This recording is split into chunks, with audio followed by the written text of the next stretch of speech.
শান্তিপূর্ণ লুমিনারিয়া রাজ্যে রাজকুমারী অরোহী তার দয়া এবং সৌজন্যের জন্য বিখ্যাত ছিল। তিনি বিশেষ করে জাদুকরি বাগানে সময় কাটাতে ভালোবাসতেন, যা তার ঠাকুমা তার ছোটবেলায় বলতেন। সেই বাগান ঝলমলে ফুল এবং ঝিকিমিকি জলের ধারা দিয়ে ভরা। একদিন সকালে বাগানে হাঁটতে হাঁটতে অরোহী এক হাসির শব্দ শুনলেন। কে ওখানে? অরোহী ডাকলেন। তার কণ্ঠস্বর নরমভাবে উঁচু গাছের মধ্যে প্রতিধ্বনিত হল। হঠাৎ একটি ছোট ঝকঝকে আকৃতির প্রাণী তার সামনে এসে দাঁড়াল। সেটা ছিল একটি পরী, যার পাখা রামধনুর মতো রঙিন এবং মুখে একটি দুষ্টু হাসি। আমি ট্রিক্সি, পরীটি জানালো বাতাসে ঘুরতে ঘুরতে। আর তুমি রাজকুমারী অরোহী, সবসময় এত ভালো এবং বিনয়ী। কি বিরক্তিকর! অরোহী অবাক হয়ে তাকাল। ভালো মানুষ হওয়া বিরক্তিকর নয়, সে বলল। ট্রিক্সি হেসে বলল, দেখি কি হয়। আমি তোমাকে আমার মতো মজা করতে শেখাব।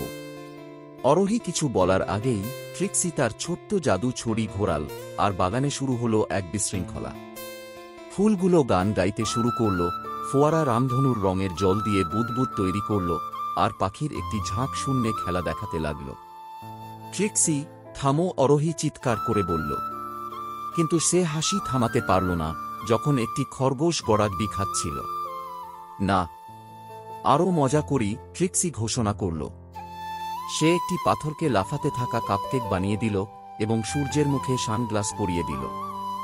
যত মজা বাড়তে লাগল, অরোহী বুঝল বাগানের জাদুকরি ভারসাম্য বিপদে পড়ছে। ট্রিক্সি, আমি মজা করতে ভালোবাসি, কিন্তু আমাদের সাবধান হতে হবে। জাদু আনন্দ আনে, বিশৃঙ্খলা নয়। ট্রিক্সি মাঝ আকাশে থামল, অরোহীর দিকে তাকিয়ে এক ঢু তুলল। আনন্দ মানে এরকম। সে আবার ছড়ি ঘোরাল, আর গানের ফুলগুলো অরোহীর চারপাশে নাচতে লাগল। অরোহী হাসল, কিন্তু সে তার জায়গা থেকে সরল না।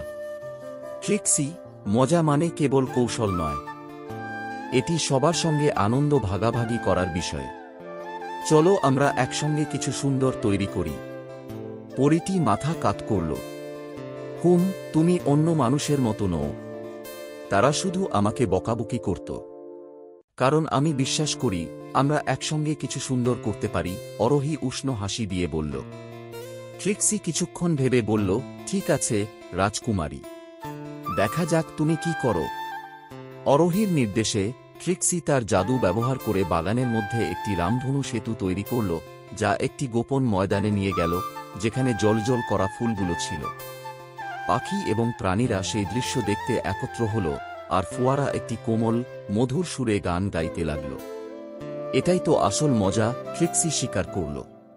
তারা সারাদিন বাগানে ছোট ছোট জাদুকরি জিনিস যোগ করতে লাগল, যেমন তারার মতো ঝলমলে লণ্ঠন এবং ফুলের উপর ঝিকিমিকি শিশির।